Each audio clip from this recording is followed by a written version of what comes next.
IPL 2025 season లో మహేంద్ర సింగ్ ధోని ఆడతాడా? ప్రస్తుతం ఈ ప్రశ్న క్రికెట్ అభిమానులను తొలిచివేస్తోంది. ఈ విషయానికి సంబంధించి రకరకాల వార్తలు వైరల్ అవుతున్నాయి. ఈ నేపథ్యంలో Chennai Super Kings CEO Kashi Vishwanath చేసిన కామెంట్స్ సోషల్ మీడియాలో ఆసక్తికరంగా మారాయి. ధోని వచ్చే సీజన్ ఆడతాడా అన్న దానిపై తమకు క్లారిటీ లేదన్నారు.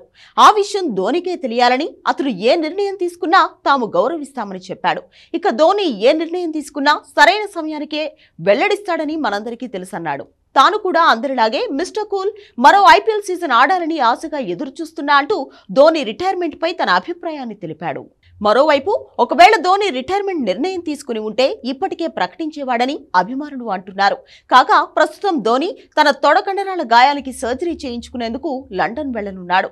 4 నెలలు విశ్రాంతి తీసుకున్న తర్వాత తన భవిష్యత్తుపై ధోని నిర్ణయం తీసుకోనున్నట్లు సమాచారం.